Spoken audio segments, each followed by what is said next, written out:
Olá, esta é a crônica de uma morte anunciada. A morte de Alexei Navalny veio em mais uma manhã fria. Foram 1.124 dias de prisão e 27 punições em confinamento solitário por uma semana em 3 anos. Nas últimas semanas, desde 26 de dezembro, os dias foram na colônia penal número 3, mais conhecida como Lobo Polar. Era parte do arquipélago Gulag, a rede de prisões e campos de concentração da União Soviética do ditador comunista Joseph Stalin. A temperatura no inverno pode chegar a menos 40, no verão há uma infestação de mosquitos. Quando foi enviado para um lugar tão horroroso, a expectativa é que a ditadura, a tirania de Vladimir Putin tivesse reservado uma morte lenta para Navalny, uma pneumonia ou alguma outra doença causada pelo frio extremo. Mas foi tudo muito rápido. Depois de desaparecer durante semanas, em dezembro, Navalny mandou a primeira mensagem da região ártica em 26 de dezembro. Agora vivo acima do Círculo Polar Ártico, mas não digo ho, ho, ho, digo ó, ó, ó. Quando olho pela janela, primeiro é noite, depois anoitece e então é noite de novo. Mesmo no exílio interno, ele afirmou que era ingenuidade tentar silenciá-lo mandando-o para longe. Foi preciso matá-lo. Nesta sexta-feira, o Serviço Penitenciário Federal anunciou que o líder da oposição russa, Alexei Navalny, preso político no Gulag do século XXI, passou mal durante uma caminhada, sofreu um colapso e morreu. Desta vez conseguiram. Vladimir Putin é o líder mais poderoso da Rússia desde Stalin. Tem poder de vida e morte sobre os seus súditos. É um Hitlerzinho com armas nucleares. A Rússia de Putin mantém a estrutura do Estado soviético, por exemplo, com a submissão total da justiça ao poder executivo. Matou nesta sexta-feira uma alternativa democrática ao despotismo do czar Putin. O assassinato de Navalny, o número cada vez maior de presos políticos na Rússia, o assassinato de dissidentes do regime no resto do mundo e o bombardeio das cidades ucranianas são partes de uma mesma guerra. A morte de Alexei Navalny, aos 47 anos, numa das piores prisões do país, é mais um crime da ditadura de Vladimir Putin, que desestabilizou o mundo com uma guerra de agressão contra a Ucrânia, que completa 2 anos daqui a uma semana. O presidente francês Emmanuel Macron resumiu as reações internacionais. Na Rússia de hoje, os espíritos livres são condenados à morte. Alexei Anatolievich Navalny era advogado formado em 1998 pela Universidade da Amizade entre os Povos em Moscou, ganhou prestígio com um blog em que denunciava a corrupção no governo e nas empresas estatais russas. Ele dizia que mais de 90% das compras estatais russas são azeitadas pela corrupção e revelou os iates, as mansões, a vida de luxo dos oligarcas que mandam na Rússia. Em 2010, conseguiu reunir 150 mil pessoas em Moscou nas maiores manifestações contra Putin até hoje. Na época, Putin era o primeiro-ministro, se sentiu ameaçado. O ano seguinte, 2011, é o ano da Primavera Árabe, uma onda de revoltas por democracia e liberdade no mundo árabe contra governos corruptos e ditatoriais. Com a sua visão conspiratória do mundo, Putin viu a mão invisível do Ocidente. Aumentou a repressão nas eleições parlamentares de 2011, quando houve grandes manifestações populares contra o governo, e voltou à presidência em 2012 para não sair mais. Navalny concorreu à prefeitura de Moscou em 2013, mesmo sabotado pelo Kremlin e pela mídia alinhada a Putin, ficou em segundo lugar com 27% dos votos, perdeu para o candidato do Kremlin, Sergei Sobyanin, que está lá até hoje. Em 30 de novembro de 2014, Navalny foi condenado por fraude e desvio de fundos num processo forjado, no estilo dos processos de Moscou da era do stalinismo. Foi condenado a 3 anos e meio de prisão, teve direito à suspensão da pena, Esta condenação o deixa inelegível até hoje, assim sua candidatura à eleição presidencial o deixou inelegível até a morte, né? Assim a candidatura à eleição presidencial de 2018 foi rejeitada. Em 2017, Navalny foi atacado com spray para cegá-lo. Em 2019, foi preso por liderar uma manifestação não autorizada. Pior ataque até a morte foi em 20 de agosto de 2020. Navalny foi envenenado quando fazia campanha eleitoral no interior da Rússia. Seu voo de Tomsk para Moscou foi obrigado a fazer um pouso de emergência em Omsk, na Sibéria. Tomsk também fica na Sibéria. Sob pressão da Alemanha, 2 dias depois, a ditadura de Putin autorizou que ele fosse levado para tratamento em Berlim. Ao voltar à Rússia em 2021, Navalny foi preso sob acusação de violar os termos de sua liberdade condicional, mesmo tendo saído da Rússia desacordado depois de ter sido envenenado. Em 2021, Navalny recebeu do Parlamento Europeu o prêmio Andrei Sakharov, o mais importante prêmio dos direitos humanos da União Europeia. Sakharov foi um famoso dissidente soviético. Em agosto de 2023, ele foi condenado de novo, desta vez a 19 anos de prisão, por extremismo na Rússia. Por fazer oposição à invasão à Ucrânia é ser extremista. Ser contra a guerra fratricida na Ucrânia, um país irmão, vizinho com que a Rússia tem laços históricos, étnicos e culturais profundos. Os assassinatos de críticos do regime são muitos e aumentaram com a guerra na Ucrânia. A jornalista Anna Politkovskaya, que escrevia sobre violações dos direitos humanos na Segunda Guerra da Chechênia, é morta ao chegar em casa em 7 de outubro de 2006. Pouco depois, em 1º de novembro, também de 2006, o ex-agente russo Alexander Litvinenko é envenenado com um chá contaminado com polônio-210, um elemento radioativo não manipulado por agentes não estatais. Litvinenko definha lentamente diante das câmeras até morrer em 23 de novembro. O acusado da morte é o ex-agente russo Andrei Luvgoy, hoje deputado da Duma do Estado da Rússia pelo partido de Putin. Ele esteve com Litvinenko no hotel em Londres no dia do envenenamento. Natalia Stemirova, ativista dos direitos humanos que investigava atrocidades na Chechênia, morreu em 15 de julho de 2009 na Ingushétia.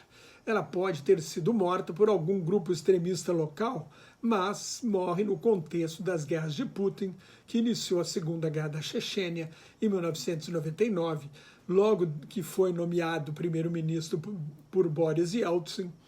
Putin foi à guerra para consolidar o poder. E a guerra mais recente para consolidar o poder é a guerra da Ucrânia, que começou, na verdade, em 2014, quando Putin anexou a península da Crimeia e fomentou uma rebelião dos russos étnicos nas províncias de Donetsk e Lugansk, na região da bacia do Rio Dom, no leste da Ucrânia. O ex-vice-primeiro-ministro Boris Nemtsov, que perdeu a batalha com Putin para ser o sucessor de Yeltsin, marcou um comício com o apoio de Navalny para 1º de março de 2015. Seria uma grande manifestação contra a guerra e contra a corrupção, contra a guerra na Ucrânia. Nemtsov foi baleado e morto 2 dias antes, a 50 metros das muralhas do Kremlin. Num estado policial governado por um ex-agente do KGB, a temida polícia política soviética, os arredores do Kremlin devem ser a região mais vigiada do país. Nada se sabe sobre a morte de Nemtsov. Foram acusados chechenos por causa de alguma medida que ele tomou contra a Chechênia quando era vice-primeiro-ministro. A realidade é que mais um líder da oposição foi morto. Não se sabe por quem. Aliás, Putin prometeu acompanhar o caso pessoalmente até que tudo fosse esclarecido. O cinismo é um elemento central do discurso dos ditadores. Sergei Skripal era um agente duplo, trabalhava ao mesmo tempo para a Rússia e para o Serviço Secreto Britânico. Condenado por alta traição, foi para o Reino Unido numa troca de espiões em 2010. Em 4 de março de 2018, ele e a filha Yulia foram envenenados em Salisbury, no interior da Inglaterra, pelo agente nervoso Novichok. uma arma química desenvolvida pela União Soviética nos anos 1970. Os dois conseguiram sobreviver, mas uma inglesa que teve contato com eles morreu. As mortes de críticos do regime aumentaram com a guerra. Em 10 de maio de 2022, o magnata Alexander Sabotin, ex-diretor da companhia de petróleo Lukoil, crítico da guerra na Ucrânia, morreu durante um ritual xamânico em que teria sido usado um veneno de sapo para curar ressaca. Don Rappaport, investigador norte-americano, nascido na Letônia, em Riga, na Letônia, e crítico feroz de Putin, caiu da janela de um prédio onde morava em Washington em 14 de agosto de 2022. O presidente da companhia de petróleo Lukoil também se opôs à guerra, Ravil Maganov, caiu do 6º andar do Hospital de Clínica Central de Moscou. O deputado bilionário Pavel Antov, o magnata da linguiça, considerado um dos homens mais ricos da Rússia, caiu da sacada de um hotel de luxo na Índia em 24 de dezembro de 2022. Em 13 de fevereiro de 2023, o general Vladimir Makarov foi encontrado morto em casa um mês depois de ser demitido por Putin. Como subchefe da unidade da polícia dedicada a combater o extremismo, sua função era vigiar e perseguir oposicionistas e jornalistas. A polícia concluiu que foi suicídio. A morte mais espetacular foi do senhor da guerra e ex-chefe de Putin, chefe de cozinha, Yevgeny Prigozhin, dono da empresa de segurança privada Wagner, que fazia o jogo sujo para Putin na África, vendendo serviços de segurança para ditaduras em troca da exploração de recursos minerais. Os russos estão lá na região do Sahel, apoiando os golpistas do Mali, de Burkina Faso e do Níger, que anunciaram a intenção de formar uma confederação. Expulsaram os franceses e chamaram os russos para lutar contra os fundamentalistas muçulmanos. Prigozhin lutava também ao lado das forças russas na invasão da Ucrânia e criticava o ministro da Defesa, Sergei Shoigu, e o comando militar da Rússia por não usar força suficiente e por não fornecer a seu grupo armado as armas e munições que Prigozhin queria. Ele liderou uma rebelião em 23 de junho, atacou o discurso do Kremlin para justificar a guerra, disse que não havia ameaça da Ucrânia nem da OTAN, tomou o quartel-general do Comando Sul do Exército da Rússia em Rostov sobre o Don, ameaçou marchar até Moscou, abortou o ataque a 200 quilômetros de distância e dias depois foi tomar chá com Putin. 2 meses mais tarde, seu avião explodiu no ar espetacularmente quando ia de Moscou para São Petersburgo. Agora morreu Alexei Navalny, sua voz foi calada, então vou ler aqui o plano de 15 pontos de Navalny para acabar com a guerra da Ucrânia. Ele era um nacionalista russo, no passado fez declarações críticas à Ucrânia, como se a Crimeia, por exemplo, fosse parte histórica da Rússia. Mas, em oposição a Putin, desde o início da guerra, adotou uma posição clara pela legalidade, pelo direito internacional e pelo respeito à soberania nacional e integridade territorial da Ucrânia. Ponto número 1 do plano de paz de Navalny. O presidente Putin lançou uma guerra injusta, ilegal e ilegítima, uma guerra de agressão contra a Ucrânia com pretextos ridículos. Tenta desesperadamente transformá-la numa guerra popular, quer tornar os cidadãos russos em cúmplices, mas suas manobras estão fracassando. Quase não há mais voluntários para esta guerra, então o exército de Putin depende de condenados e soldados convocados à força. 2. As verdadeiras razões para esta guerra são os problemas políticos e econômicos internos da Rússia, o desejo de Putin de se manter no poder a qualquer custo e sua obsessão com o legado histórico. Ele quer passar a história como um czar conquistador, como Pedro o Grande ou Catarina a Grande, que ampliou o império, um czar que ampliou o Império Russo. 3. Dezenas de milhares de ucranianos inocentes foram assassinados e a dor, o sofrimento se abateu sobre outros milhões. Foram cometidos crimes de guerra. as cidades e infraestrutura da Ucrânia foram destruídas. 4.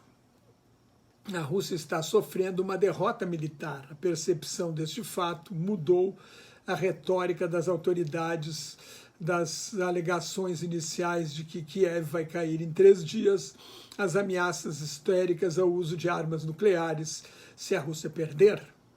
As vidas de milhares de soldados russos foram arruinadas. A derrota militar final pode ser adiada ao custo de vidas de centenas de milhares de soldados convocados, mas é inevitável.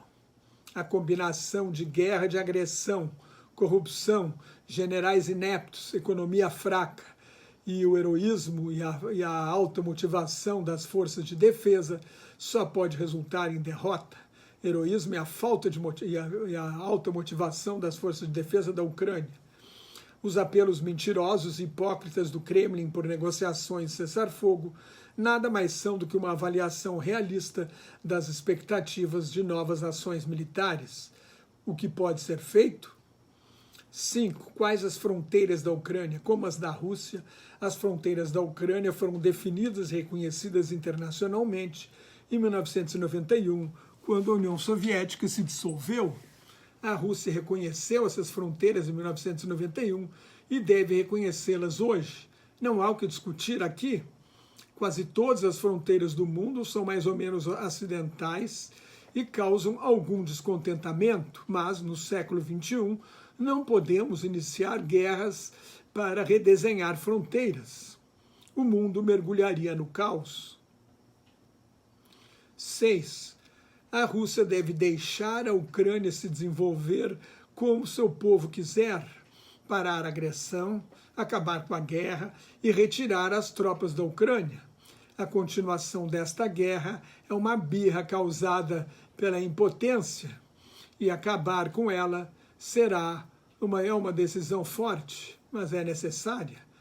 7. Junto com a Ucrânia, os Estados Unidos, a União Europeia e o Reino Unido, vamos procurar maneiras de compensar a Ucrânia pelos danos. Uma maneira seria a suspensão das restrições aos setores de petróleo e gás e destinando parte da renda com as exportações de hidrocarbonetos para reparações. Claro, isso só pode ser feito depois da mudança de poder na Rússia e do fim da guerra. 8. Os crimes de guerra, os crimes cometidos nesta guerra devem ser investigados em cooperação com instituições internacionais. Por que parar a agressão de Putin vai beneficiar a Rússia? A resposta é outra pergunta. Por que a agressão de Putin beneficia a Rússia? 9. Todos os russos são inerentemente imperialistas? Não faz sentido. Por exemplo, a Bielorrússia está envolvida na guerra contra a Ucrânia. Isso significa que os bielorrussos têm uma mentalidade imperialista? Não, simplesmente eles têm um ditador no poder. Sempre vai haver uma mentalidade imperialista na Rússia e em outros países com pré-condições históricas para isto. Grandes países com histórico de imperialismo. Mas está longe de ser maioria, não há razão para chorar ou lamentar. Essa gente deve ser derrotada em eleições como a extrema-direita e a extrema-esquerda são vencidas nos países desenvolvidos. 10. A Rússia precisa de novos territórios? A Rússia é um vasto país com a população encolhendo e zonas rurais morrendo. O imperialismo e o impulso de tomar territórios é o caminho mais destrutivo e prejudicial. A Rússia não precisa de novos territórios, tem uma população que está diminuindo. Mais uma vez, o governo da Rússia destrói nosso futuro com suas próprias mãos para o país ser maior no mapa. Mas é suficientemente grande como está. Nosso objetivo deve ser preservar o nosso povo e desenvolver o que temos em abundância. Os recursos naturais. 11. Para a Rússia, o legado desta guerra será um emaranhado de problemas complexos e, à primeira vista, insolúveis. É preciso deixar claro para nós mesmos que realmente queremos resolvê-los e então começar a fazer isso aberta e honestamente. A chave do sucesso é entender que acabar com a guerra o mais depressa possível não apenas será bom para a Rússia e seu povo, será lucrativo. É a única maneira de começar a avançar rumo à remoção das sanções internacionais, o retorno dos que fugiram, a restauração da confiança empresarial e o crescimento econômico. 12. Deixe-me reenfatizar que depois da guerra teremos de compensar a Ucrânia pelos danos causados pela agressão de Putin.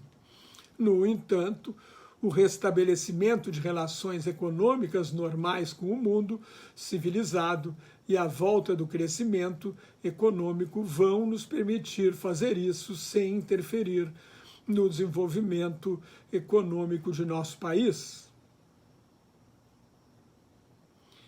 13. Nós estamos no fundo do poço e para reemergir precisamos nos recuperar.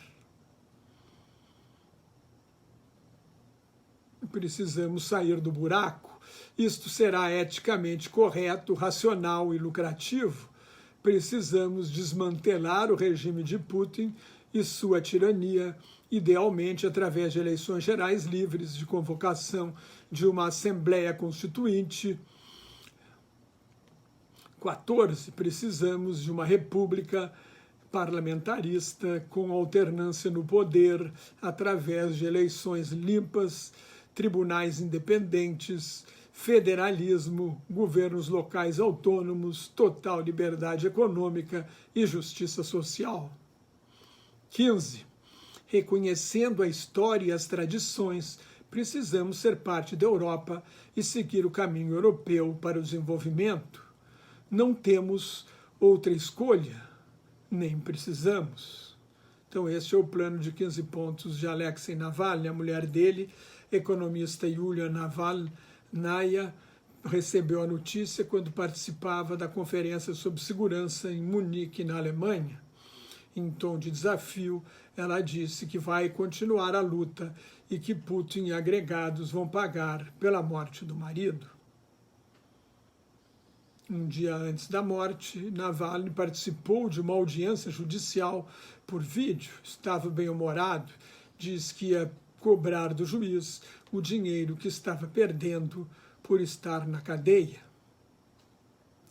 O governo brasileiro, que condenou com tanta veemência e condena com tanta veemência a guerra de Israel contra os palestinos, que merece realmente ser criticada, não falou nada sobre a expulsão do Alto Comissariado das Nações Unidas para Direitos Humanos da Venezuela, nem do assassinato de Alexei Navalny. Está pronto para desenrolar o tapete vermelho para o ditador sanguinário Vladimir Putin, se ele vier à reunião do Grupo dos 20 no Rio de Janeiro.